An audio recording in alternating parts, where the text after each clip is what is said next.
Hello, rainy day savers. Today's video is a mid-month check-in with my cashless budget. I think I've solved some of the issues I was having, and I had some weird things pop up that I really want to take care of now and not wait until the end of the month. And I want to, of course, share the process with you in case anybody is trying to get their cashless budget on track watching my train wreck. Okay, so a real quick rundown in case you missed my last video.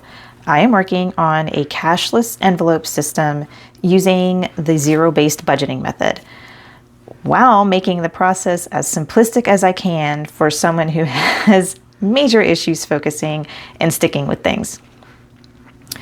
As I've gone through this month, things are popping up that I see that aren't needed and some things that are. So let's start with removing things not needed.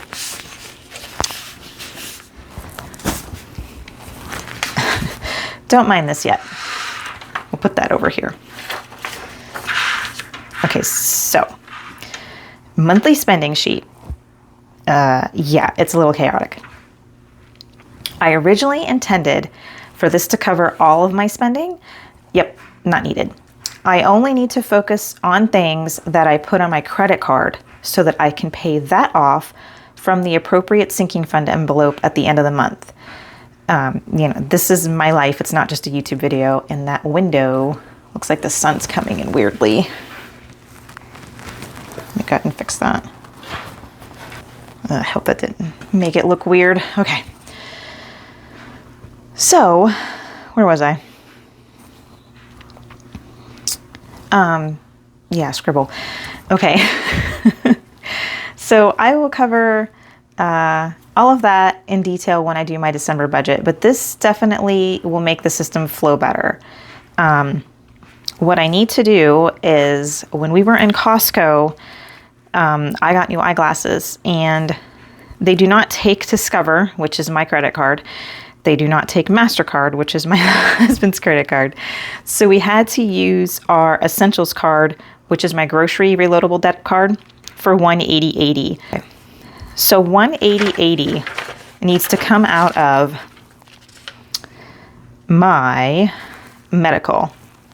Okay, so $700 minus $180.80 is $519.20. So I'm going to use a yellow highlighter on things that need to be moved around. Okay. So I will pop up on the screen that I moved that $180.80 from my savings back onto my Essentials card. Then I've got these other things, and I'm debating whether to handle this now or at the end of the month, because we just paid our taxes today for the truck and our property, and it's not even on the card yet. So I'm going to wait and do the rest of the stuff at the end of the month. This video was essentially just to handle a couple of the weird things that have popped up. And that was definitely one of the weird ones. I need that money back on my grocery card. Okay, so that is taken care of. Yeah, the rest of this is not important. All right, next up, roundup sheet. I don't need this. I had it in here because prop money can get convoluted if you start trying to add in coin prop money. So I'm just going to remove this page, and I'm going to actually remove prop money from my envelope system. I am only going to use budgeting sheets. That one's going to be last because we have some things to do in there as well. Let's pull out all of the prop money. And I'm just showing you, it's not really, it's kind of redundant with this. This is all I need. Could I even take this a step further and not use the binders? Yes, I could make a tracker and just simply use one sheet.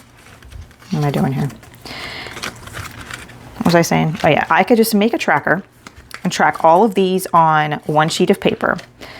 However, I feel like that method would become heavy for how my brain works. This method separates everything physically in a way that my brain can follow easier. So I will still use these binders, add each month to them on the tracker sheet, just not prop money. The prop money step is just redundant to me. All right, let me go ahead and finish this up. Okay, that one's done. Make sure everything's tucked in there. That looks like it's sticking out. No. Okay. All right, that one's done. I actually think now I can consolidate this to just one binder as well, which is awesome. Because in this one, where I have my month ahead is still good. We leave the fully fundeds in there because that does help visuals. We pull out all of, okay, so I don't think the rest of these have anything because I didn't work on them yet. Nope. This is also getting changed. Yeah, we'll just leave this. This is, it's so hard to explain when your brain's trying to do a million things. Okay, I'm just gonna remove the prop money for now. This, my business binder, is going to be tracked a little different, I think. But that's something I can save for the beginning of the month when I do my budget. Okay. That's all done. Okay, our income and expenses page is fine. Tracking this way has been great for me. Monthly budget is fine so far. Okay, envelope trackers. All good, perfect, except savings challenges. Okay, so the original intent here was to track the amount in each savings challenge binder. This is too much extra tracking. Instead, I will just track the full amount, which in this case is $700. And then when I complete a savings challenge, I put them in here.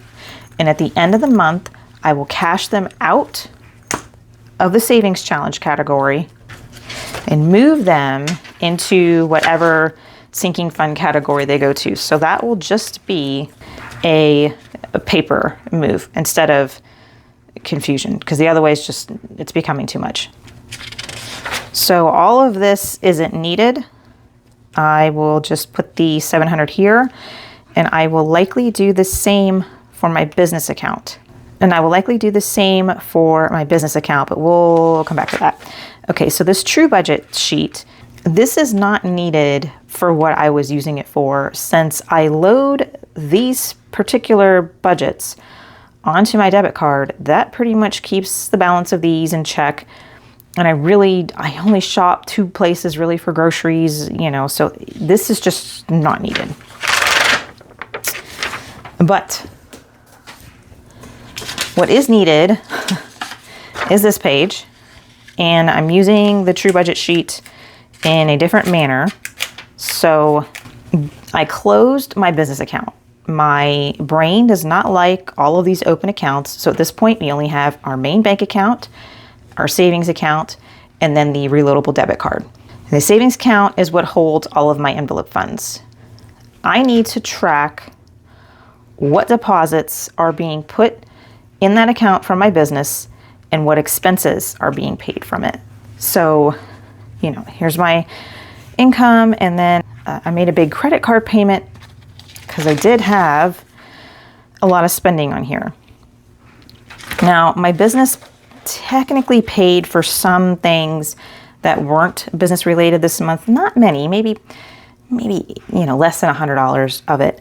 But I'm just calling that clean and starting over from this point. So from this point forward and the rest of the month and continuing on, I will track the spending on this page better than this. Don't pay any attention to this. And then I will pay back my credit card at the end of the month using the appropriate funds, whether it's funds from the savings account with the sinking funds or the budget of my business.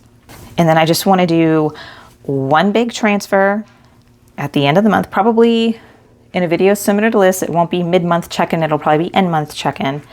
But I want to do one big transfer of all the deductions from the savings account to the main account to pay off that card. And the last thing that I need to add is, I don't know if you guys heard a couple videos back, I mentioned my husband has a truck. and the balance is $26,655.58 on it.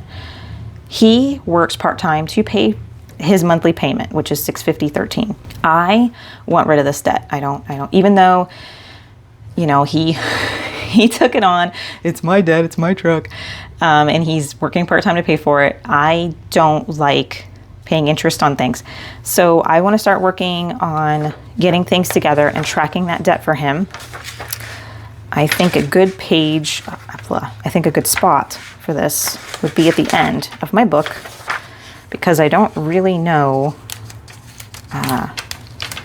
because it's not something I'm going to be focused on every single time I'm doing things, but it's definitely a priority. Okay, I am determined to make this work. I almost gave up and considered going back to the hybrid method of cash and cashless. There's so many pros and cons to consider, and I'm sure that they're all different for everyone. For me, my brain sees the hybrid cash method as an easier method. You don't have to do a bunch of tracking, but I'm wondering if that is simply because it's what I know. So I'm not giving up on this method, and I will continue to try and simplify it and share the process with you.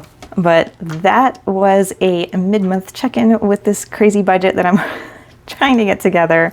Thank you for hanging out with me, guys. I will see you in the next one. Bye.